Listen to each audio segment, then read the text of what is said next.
EG-121 Transport Engineering and Surveying Video Lecture 4B, looking at control surveys, specifically looking at loop traverse.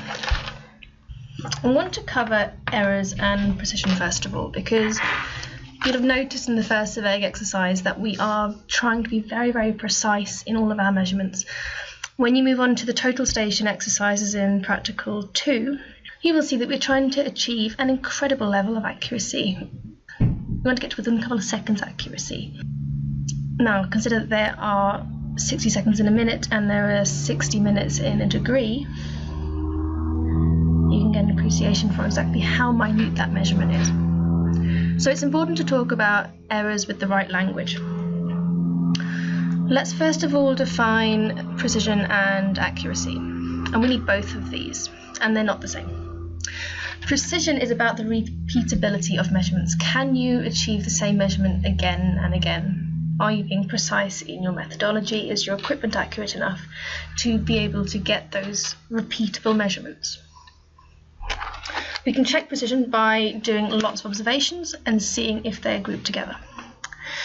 Accuracy, on the other hand, is how close to the target and how close to the true value the measurement actually is. The difference between precision and accuracy is probably best shown in a diagram, and here we've got a target, a darts target on the far left. We've got low accuracy, low precision. It's low precision because they're not close together, and it's low accuracy because it's not on the target. We could have high precision, so being very methodical in the way we're throwing the darts, and we know that we can get a good repeatability of our measurements, but we're not being accurate because we're not hitting the target. We could have high accuracy but low precision, so we are hitting the target but not in a repeatable way, so the darts are not close together.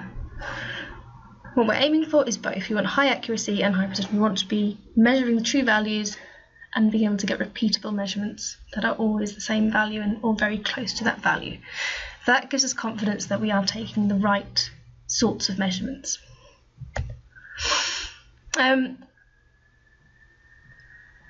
Good also to cover mistakes and errors. They're not the same. Mistakes are not acceptable. Errors are inevitable. We talk about errors in particular and uncertainties that can creep in. These might either be random or systematic. Random uncertainties are things that we've got no control over. This would be things like the wind blowing as you were moving, as you were taking a measurement on the total station, causing very, very slight shifts in position of the instrument. Now, we can't really control for that because a gust of wind might come along at unexpected strength and time. Systematic errors are within our control. They result from the measuring equipment itself. Either the device is out of alignment or the procedure that you're using is introducing an error. When you're doing calculations, this applies to all fields. We need to be precise. We need to use the right number of decimal places, otherwise we can introduce errors. And any calculation is only as accurate as the least accurate number in that calculation. So what you see here, we have the number in red, 2183.1. This is the only number that is at an accuracy of 1 decimal place. That means the answer can only ever be accurate to 1 decimal place. That is the governing condition for the answer. One systematic error that will creep in surveying over time is the rounding of the digit 5. Normally we round the digit 5 up, but this introduces a very slight bias into the data, because given a random distribution of numbers, we will end up rounding up more often than we will end up rounding down. So in surveying, we've got a system for preventing that systematic error building up. And that is, if the last digit is 5 and we're rounding up, we look at the preceding number. If the preceding number is odd, we round up. If the preceding number is even, we round down. This allows us to eliminate that systematic bias that can introduce in equations. It only applies for 5. All the other digits are rounded as normal. So 6 is rounded up, 1 will be rounded down. Sources of error can come from different places. So we could either be talking about natural errors, which would be to do with the weather, the wind, the sun, gravity, or refraction. Refraction is the bending of light around objects, and this can affect when you're taking measurements over long distances. Instruments also are a source of error if they're incorrectly adjusted, if they're poorly aligned, if they're poor quality and they're just old. There might be an inherent error within the instrument itself affecting all of your measurements. Or they could be personal, and this is the big one. This is really what's affected the vast majority of the surveying exercises I've been marking for Surveying 1. I know that our equipment is calibrated and it's accurate, so I don't think we have any issues with instruments. We've had good weather on the days we've done this, apart from the very first one, which was indoors, so you had good conditions there. A lot of the errors are to do with the way that you've been setting up the instrument and the way that you're taking readings. So either the instrument is not set up and it's not level, that bubble has to be dead center. So when you're leveling the bubble, you are not aiming to get the bubble within the central target, just within the central target, you're aiming to get it dead center within the central target. That is the only way you're going to get high enough accuracy. It's also important to keep checking that alignment, because if somebody knocks, only very, very slightly knocks the tripod legs, or if the tripod legs are standing in mud and someone steps near them and it can move the tripod leg very slightly, all of these can send the instrument out of alignment, and then the measurements you're taking are not taken from the same baseline as the first measurements you've taken. So you can't relate them anymore. You haven't got that confidence that the readings are going to be right. Another common mistake is reading the staff, which is why it's a very good idea to always get 2 people to check the reading and see if they agree, because the staff can be a little bit confusing to read at first. You will get used to it, but when you're first starting to read it, it takes a little time. Also, if somebody is reading out readings and someone else is taking down the readings, it's very easy to get some digits wrong. So it's always a good idea for the person who's taking down the readings to repeat back the number to the person who just who just took the reading off the staff. All of these will really help minimize those errors, those human errors that have crept into your work so far. In terms of classifying those errors, we classify them either as gross, systematic, or random. Gross error is something that's careless. So someone kicks a tripod and keeps taking measurements even though the bubble is out of alignment. That's a gross error. Systematic is something that's due to known causes and that we can correct it. So this would be if we knew that the instrument was out by a few seconds if it's a total station, and we always knew it was out by a few seconds in the clockwise direction, we could be aware of that, take all the measurements, and then apply the correction later. So systematic errors are things that we can deal with, we can cope with. Random errors are to do with the weather, the tolerance of the instrument, because we can't go any more accurate than the instrument is designed to work, and also our own limitations. We've all got a limit as to how accurate our eyes work and how clearly we can see. So we are always going to have to work within those tolerances. Okay, I covered all the steps in the traverse in the lecture.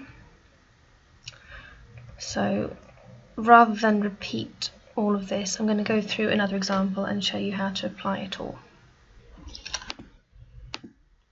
This is the example we're looking at. So we have one known point at A, and we've got unknown points at B, C, D, E, F. We also know where our north line is. So this is very similar to the Surveying 2 exercise where you're given a north line. Standing at A, we put the total station at A, we set up over this point. We look to the north line and we measure the angle from the north line to the back station at F.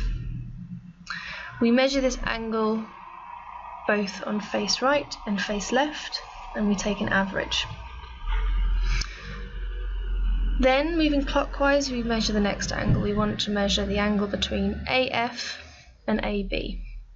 So once again, we do a face right and face left reading to both AF and AB, and we find the average angle between the face right and face left readings.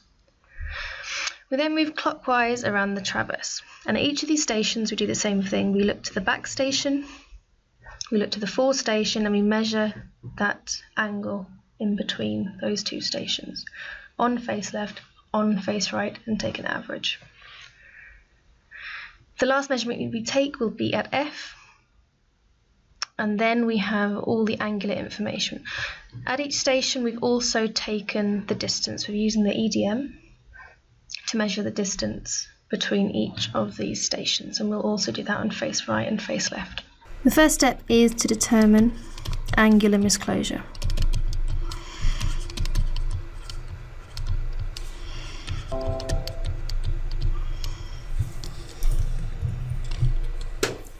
We do this by comparing the sum of the angles that have been measured with the geometric ideal.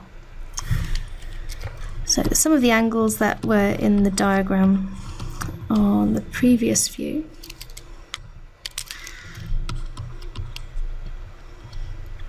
comes to 720 degrees, 2 minutes and 0 seconds. Now when I say geometric ideal,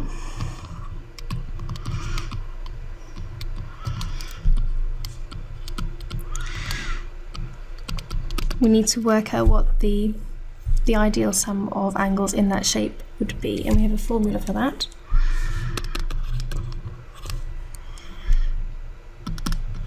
Which is n minus 2 times 180. There's also an easy way to check. If we have 6 points, as in this example, we can divide that shape into a number of triangles. We know that each triangle has an internal sum of angles of 180 degrees. If we count the number of triangles, there's 4. 4 times 180 will give us 720 degrees. Now I can put this straight into the formula. 6 minus 2 times 180, I get the same thing.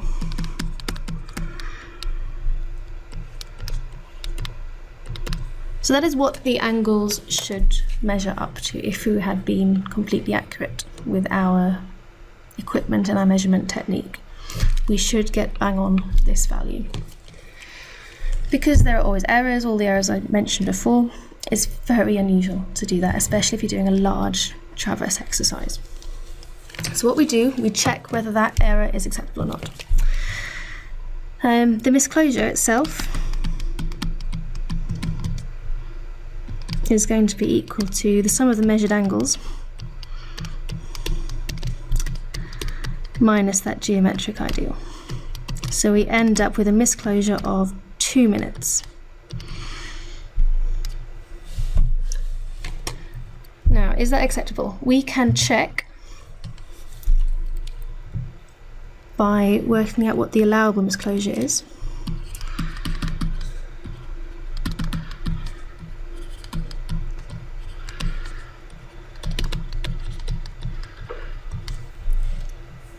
And the formula for that, you'll see it's similar to the one that we use for surveying, is Kp root n.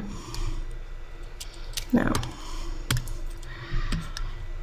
K is conditions. So 1 would be a value that would represent good conditions. So good weather, not too windy, not raining, not too hot. Good conditions for surveying. 3 is poor. And by poor, I mean rainy, windy, or very hot, so you get heat haze affecting the side measurements. P is to do with the accuracy of the instrumentation. So we either have normally a 10-second or a 20-second total station. So depending on the type of instrument you're using, you'll be told whether the P value is 10 or 20 or 60. N is the number of points, or the number of angles measured.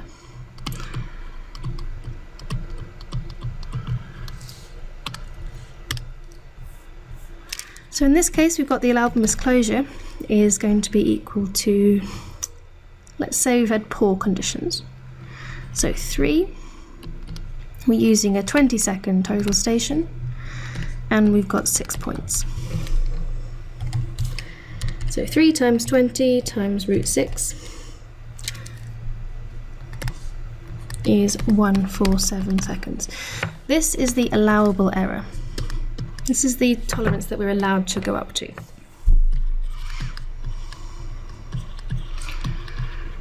So now it's just a matter of checking our misclosure against this allowable error.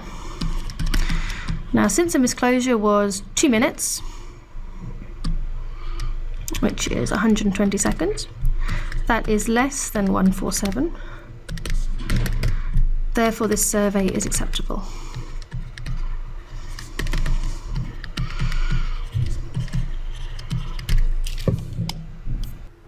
We now need to adjust those angles so that they have the corrected angles, and we can use those for the traverse calculation.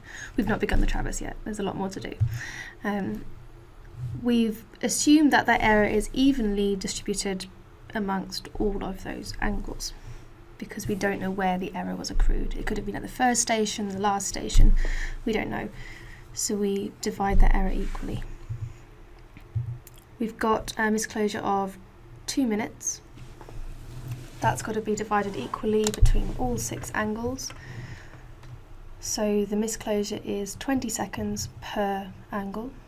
Because the misclosure is positive, you have to take that away. So the adjustment is a negative adjustment to all the angles. If it was a negative misclosure, we would have had to add the values to bring it up. If we have a small table, we can adjust those. We've got our mean observed angles. These were the recorded face left, face right averaged angles that were measured during the traverse exercise. We've got our adjustment here, and we just add the adjustment to the mean angle to give us our adjusted mean observed angle. So this is then the angle that we use for those calculations going forward. So let's make a correction to the diagram and put the corrected angles in. So that's actually 0.0 seconds. And this is actually 20 seconds. This one is 112940.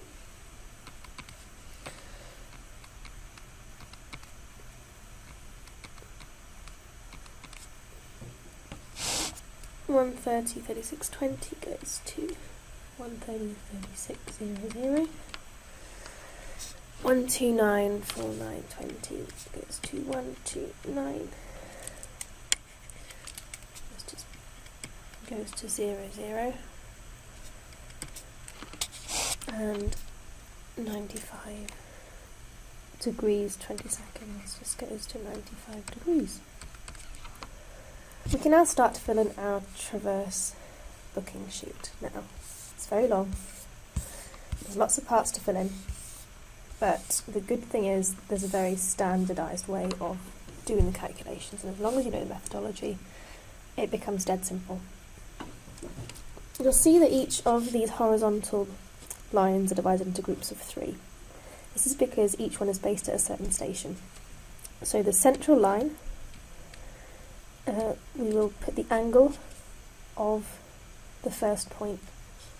So starting at station A, we're looking at only the internal angle. I'm going to put in 115.11.00. In the line above, I'm going to do the back station. So I want the bearing of AF. In the third line, I want the bearing to the 4 stations. This is going to be bearing AB. Same for all the other lines. So if we go down to the next one, I'll chop it in this for angle. In the central line, we want angle B. Above that, we want the bearing to the back station. So that's going to be BA. And in the third line, we want the bearing to the 4 station. So that will be BC. We fill in the information we already know, so we know the angle at A and B. Let me put in the angle at B, 95 degrees. put it in degrees because they're already delineated. So 95, 0, 0, 0, 0. Remember that bearings are always measured from north. So if you've got a north line, and we have a line, any old line, let's say PQ, we need a direction. So if we use PQ first of all, we can find the whole circle bearing by measuring from north clockwise until we hit that line. That's going to give us the bearing of PQ. If we want the bearing of QP, let's move Q to the other side, we have to find the north point at the beginning of the line, move clockwise until we hit that line. So that will then give us the bearing of QP. You can then see that the bearing of PQ must be equal to the bearing of QP plus 180 degrees, because they're exactly in the opposite direction from each other. Another thing to mention is how we find subsequent angles. So, if we have a north line and we have a known bearing, so we know that this bearing here, let's say this is T to U. We know the bearing T to U, we can measure it. If we measure another line down to V, and we want to know the bearing of TV, all we need is the bearing of TU from north plus the internal angle here, angle T. That's because the bearing of TV is equal to the bearing of TU plus that angle T. And that's what we're going to be using.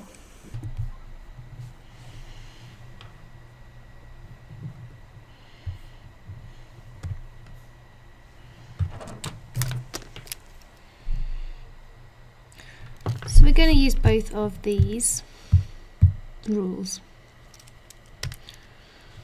and when we do the traverse calculations. The back bearing AF is given. In this case we've got the north line and we've measured it as 70 degrees exactly. So the back bearing to AF is 70 degrees. The bearing to AB, if we follow this rule here, we can work out as summing that 70 degree angle to the back bearing AF to the internal angle A. So 70 degrees plus 115 degrees, 11 minutes, 0 seconds. And we get 185, 11, 0, 0. Moving on to the next one, we've got bearing BA. So now we want to work out the bearing of BA. But if we know the bearing of AB, all we need to do is either add or subtract 180 to get the bearing of BA. If I draw the bearing of BA, let's just get a different colour for now. So the bearing at B is actually going to be very, very small. If you've got the north line here, it's not a very good north line, is it? Let's do that again. If you've got the north line, the bearing of BA is going to be this tiny angle here.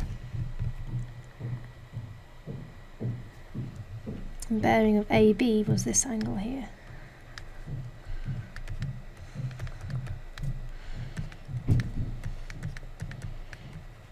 But if we apply this rule, we know that the same line in a different direction is going to be 180 degrees out. So BA is going to be 185 minus 180. So we've got 5, 11, 0, 0. We've then got the bearing at BA. We've got the internal angle at B. So to work out the bearing at BC, it's going to be those two summed together. So I've got 5 degrees, 11 minutes, 0 seconds, plus 95 degrees, 0 minutes, 0 seconds. To give 100 degrees, 11 minutes, 0 seconds. Now I'm going to continue to do that for all of the other points. So if you've got this, you can skip ahead. If not,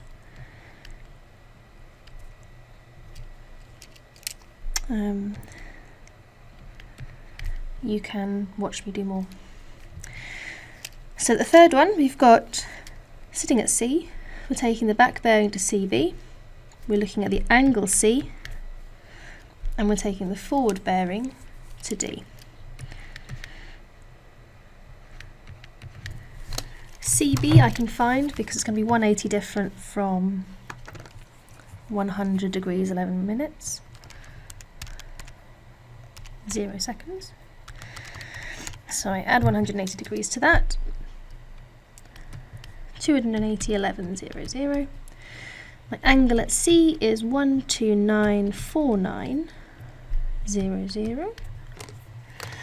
Therefore my bearing CD is going to be the sum of the bearing to CB and the angle at C. 280 11 0 plus 129 49 0, and we get an angle of 410 degrees. Now we are only really working within 360 degrees, so if you get a number smaller than 0 or greater than 360, you need to bring that back into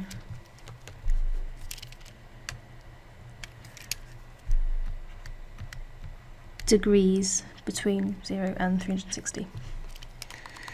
So what happened there? I had 280 11 0. I added to that the internal angle.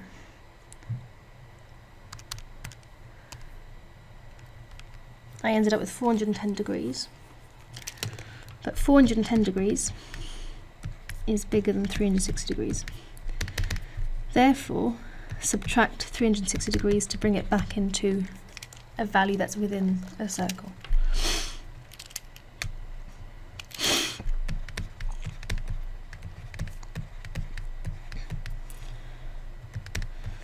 So 410 minus 360 is 50 degrees, so that's where that comes from.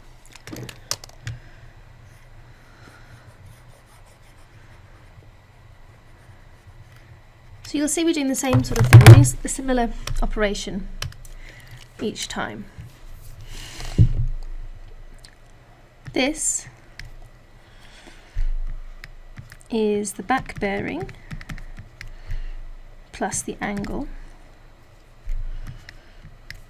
This one is the previous angle plus or minus 180 degrees. Then here,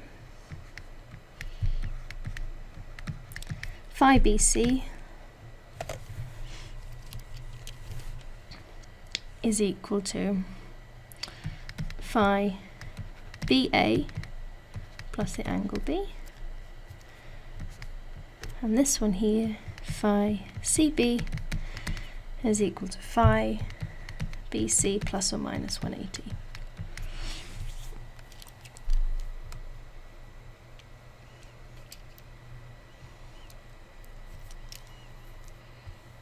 And we'll continue that. So let's go down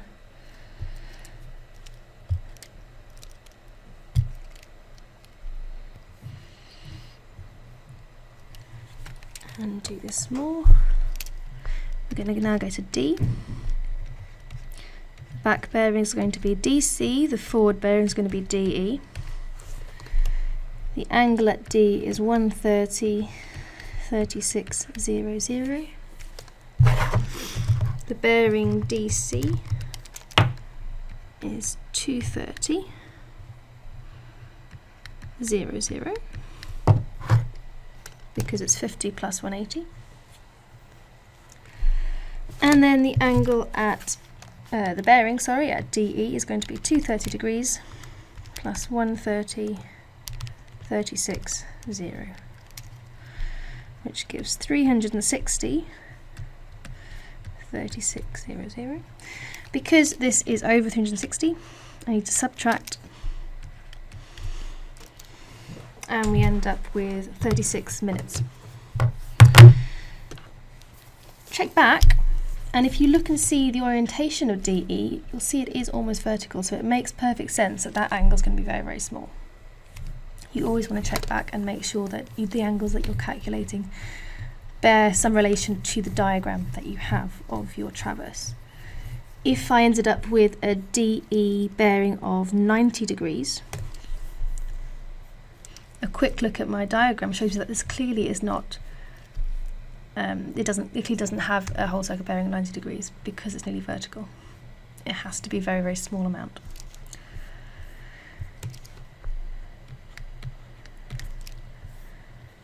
Angle E is 1102940.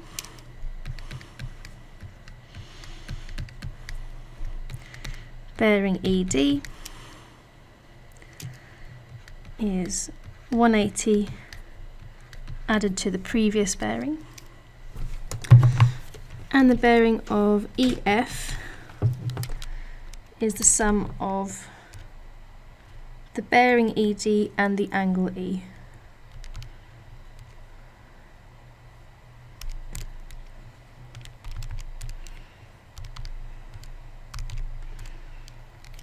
Which is 291,540.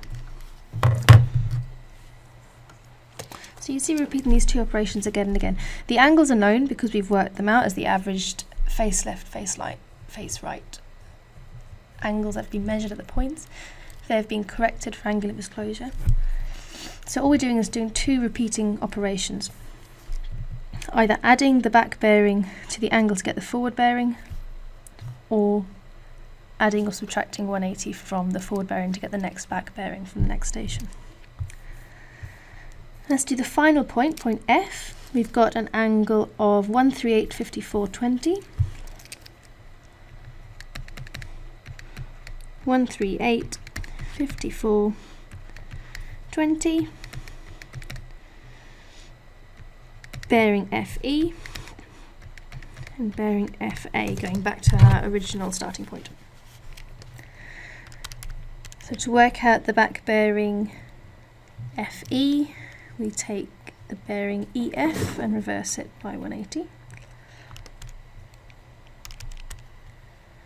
So I'll take 180 away from that to keep it within 360, and I get 115.40. Add that to the angle at F,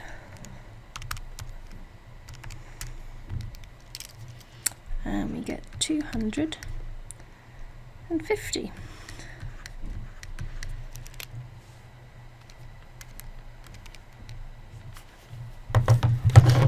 What do you notice about the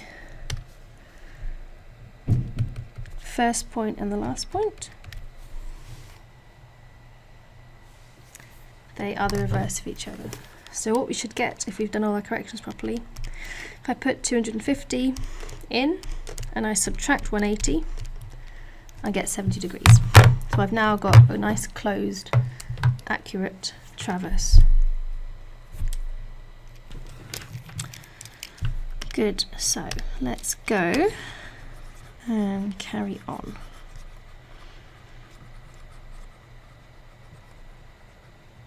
It doesn't normally take this long. It's only because I'm going through every little step slowly. When you get used to it, it flies. So what you want to do then is transfer the bearings across. So I'll take my initial bearing, then my forward bearing AB.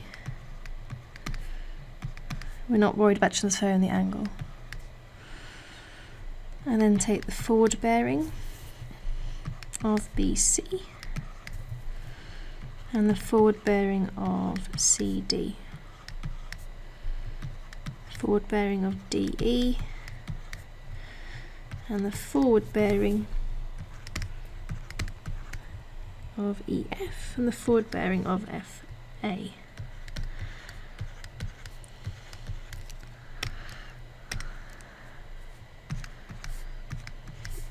So these are all the forward bearings. The only exception is the very first one, which is the initial back bearing, which we're not going to use in the calculations.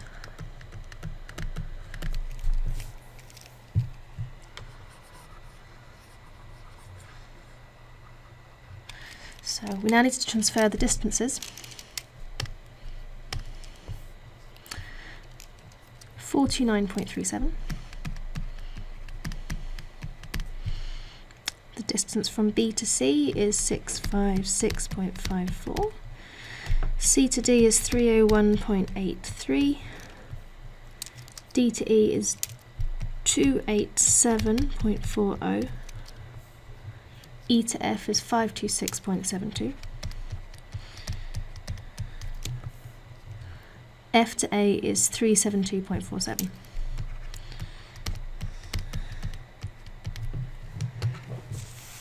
We now have to work out the coordinates, and we do this by using the conversion from polar coordinates to rectangular coordinates that was covered last week.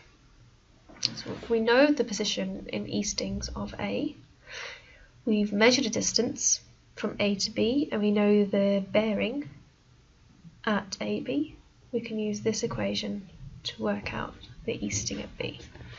Likewise, we can do the same for the northing at B.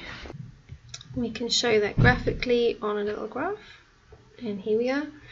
Point A, we've got our whole circle bearing from north to B.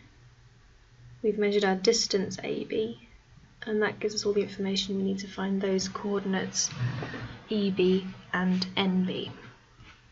So let's determine the change in eastings and the change in northings using this polar to rectangular conversion. What I need to do to find delta E is get the distance from A to B by the sine of the whole circle bearing AB, all of which is included there. So 439.37 multiplied by sine of 185.11.0. To work out the change in northing, it's LAB cos whole circle bearing AB. So 429.37 times cos 185.11.0.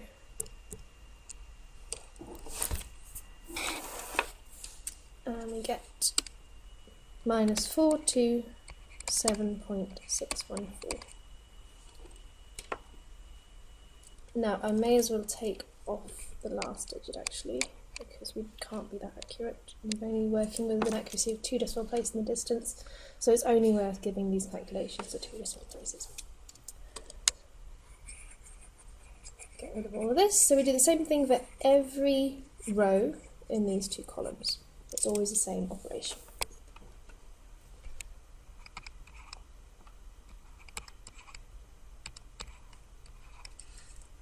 So once again we've got length multiplied by the sine of the bearing, in this case is BC, and that gives us 646.20. Delta N is 116.08. Delta E from C to D, so the change in eastings from C to D is 231.22, and the change in northings from C to D is 194.01.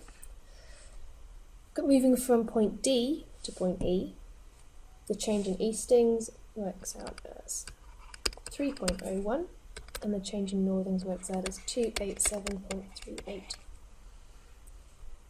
Moving from E to F, the change in eastings is going to be negative now because we're moving back west in a westerly direction, and that's 491.42.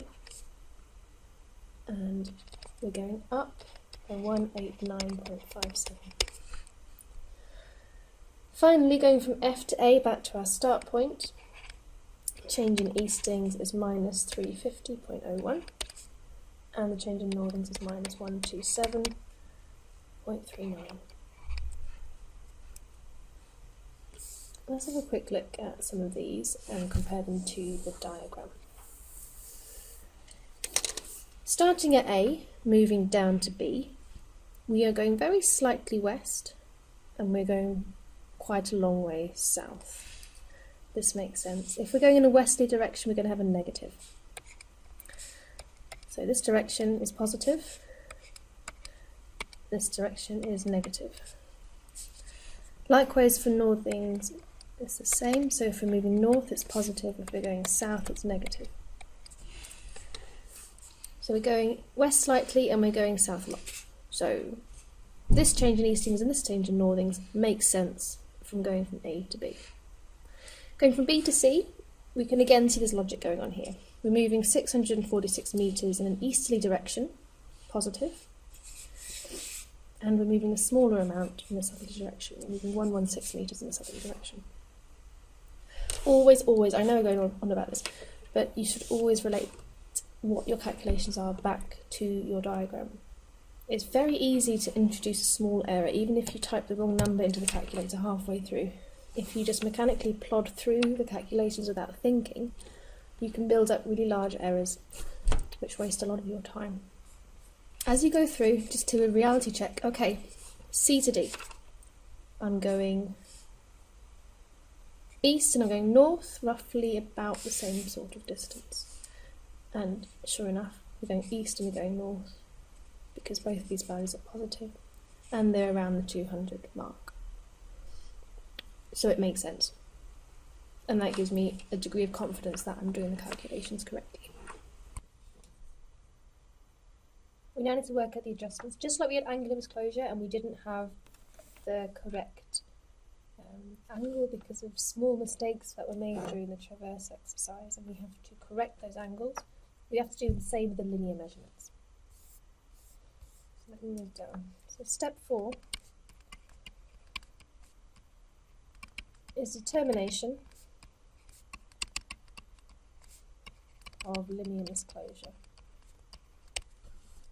Now, if we have done our survey completely perfectly, the sum of all of those eastings should be 0, and the sum of all of the northings should also be 0. Why? Well, let's look at this example. It's 3 points. This is very similar to your traverse exercise. If we want to do a loop traverse, we are going to return to the same point A. So let's imagine that this is the north line, so AB is lying exactly on north. As we go this way, we're maybe going minus 10 north, and we're going 0 eastings. As we move from B to C, and let's imagine that's a 90-degree angle just to make things simple. Let's say we're going 20 units east, we're going 0 units north. If we want to return to A from C, we have to be moving minus 20 units back west and plus 10 units in order to get back to A. And if we sum all of these, you'll see that summing up the eastings you get 0, and summing up the northings you get 0. So this is what's happening in our larger traverse as well. If we sum up those, we find out that we actually don't get 0, because it doesn't often come out as 0. Delta E is plus 0.21 meters. So if we sum all of these values from minus 39.69, 646.20, etc., all the way down to minus 350.01.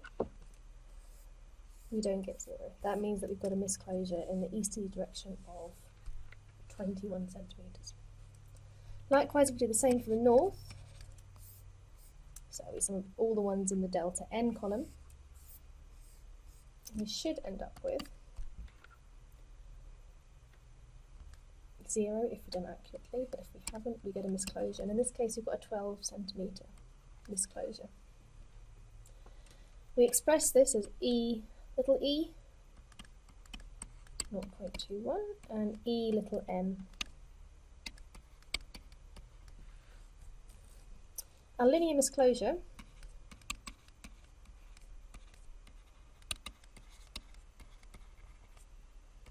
is expressed as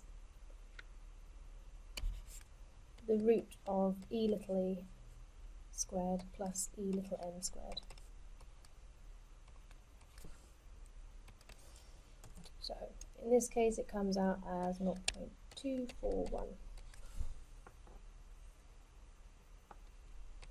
And that units about our meters.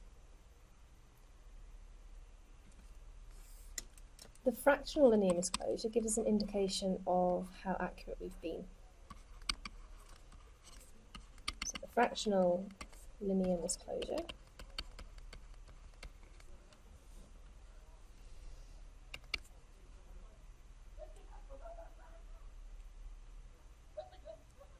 let's call that E for now. EF for fractional linear misclosure.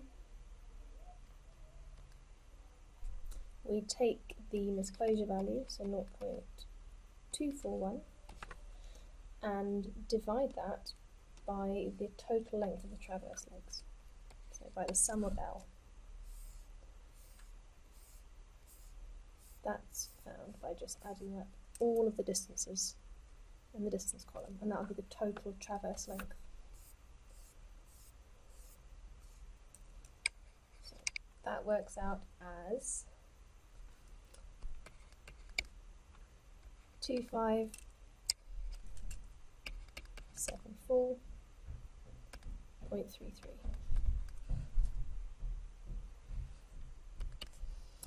Divide that, we end up with a very small number, but it doesn't mean much. It's much better to express this, invert it and express it as 1 in 10682.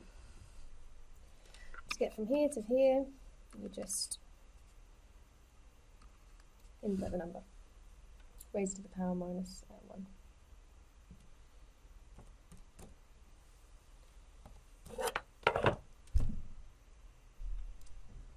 Now the accuracies you're aiming for and what you need to compare with,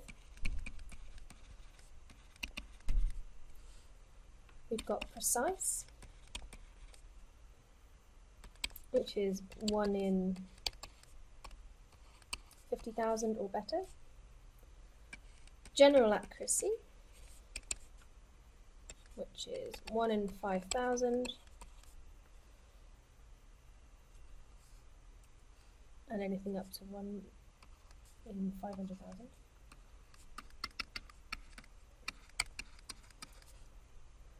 And a low accuracy survey, which would not be suitable for certain types of construction projects, would be anything of 1 in 500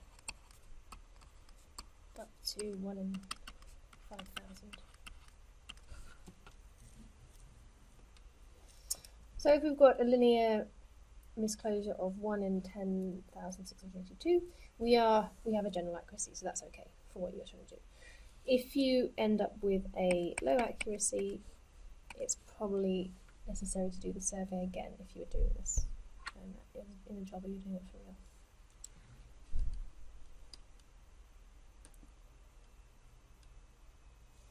We now need to distribute this error.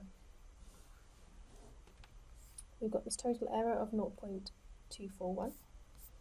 The next stage is going to be to look at that traverse again, the traverse sheet again, and we want to put the adjustments to get rid of that misclosure error. We'll do one set for delta E and one set for delta N. So let's go down. What we're going to use is something called the Bowditch method. Now there are a number of methods. I'll accept any of them. They all have pretty much the same kind of effect. It's a weighted correction.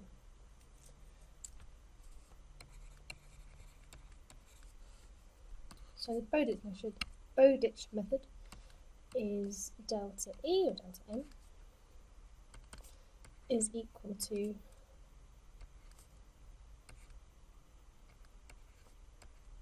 the misclosure multiplied by the length of the traverse leg in question divided by the total length of the total traverse. So what you can see, this is weighting that error and that misclosure between all of those legs, so that the longer legs are going to have a proportionally bigger correction and the shorter legs are going to have a proportionally smaller correction. Okay, so delta n, little delta n is plus 0.02, and we've got minus 0.05, and we've got plus 0.03,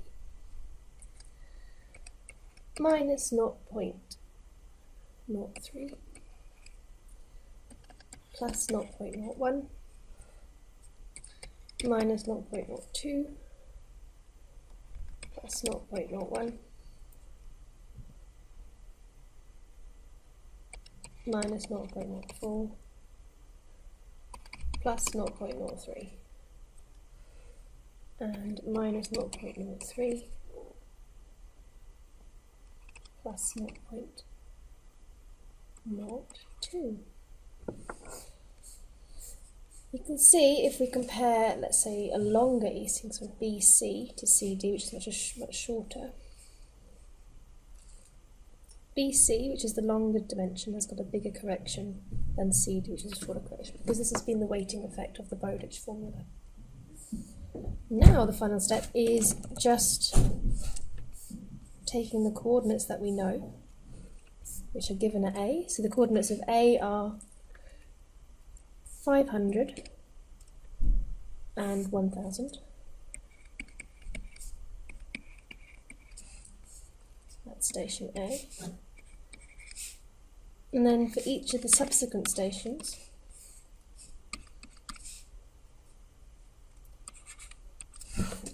we can work out those coordinates because we know the change in coordinates, we know the linear correction. Blue. So, for that first easting value, for B, EB is going to be equal to EA plus delta E AB plus the correction for AB. We get 460.17.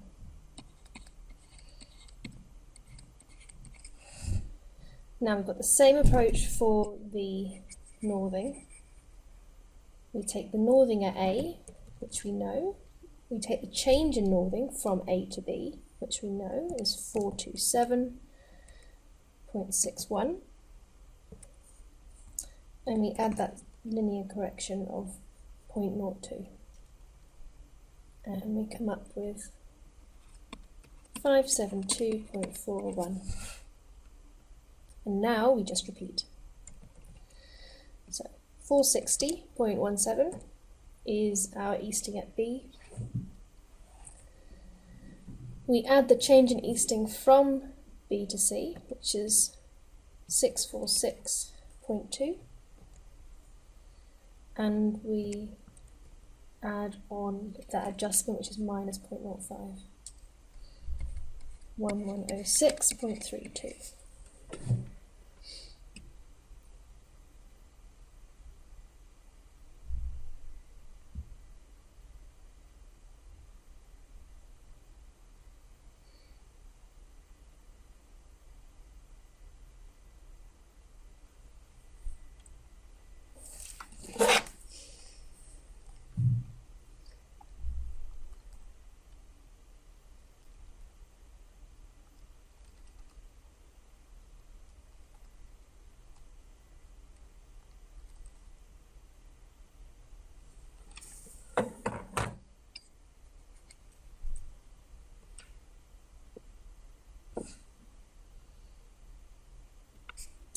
which is 1107.32.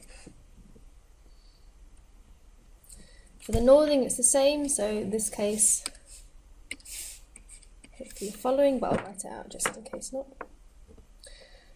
For the northing of C, we need the northing of B, we add delta n, and we add the linear correction for n. It should probably be delta En.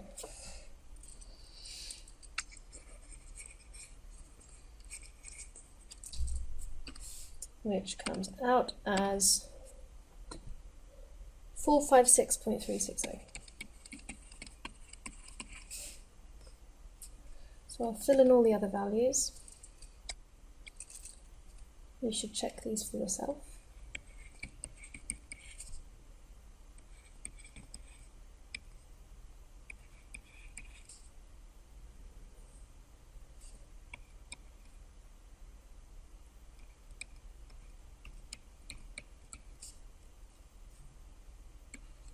Skip ahead if you know what you're doing. I'm only going through it slowly so that if you need to, you watch it. I'm not expecting everybody to watch every single second of this video. It's a long video. But you can check back anytime. Finally, let's do the last one, because it's a nice one to prove. Let's add 800.04 meters, which is the easting of F. We need to subtract 350.01. We also need to subtract that 0.03. And look what we get. We get back to 500. Same for north. We've got 1127.34. We need to subtract 127.39, which is the change in northings from F to A, and then we add that small correction.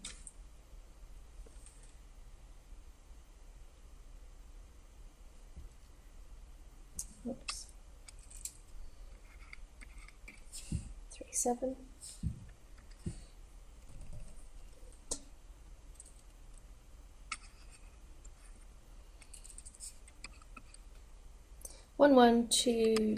No, it doesn't matter. So 1127.37. And then let's do this last one because it's a nice proof. 800.4 is the easting of F. We'll subtract 350.01, that's the change in eastings from F to A, and we'll subtract 0.03. And we get, what do we get? We get 500. Because we return to A, that's what we're expecting. We've also done all of our corrections, so there really should not be any misclosure by this point. The whole idea of this traverse exercise is you identify the misclosure, you deal with it, so that when you get to these coordinates, you have a fully closed traverse. So let's do the second one, 1127.370. Take a 127.39, add 0.02, which is our correction, and look, oh, isn't that great? 1000. So a nicely closed traverse. For surveying 2, this is exactly the practical you're doing. Pretty much. Step for step identical. The difference is you're doing a 3-point traverse, so you've got a triangle. You've got half the number of points. As long as you follow the methodology that I've gone through here, you're going to be fine. Great, I will see you all next week.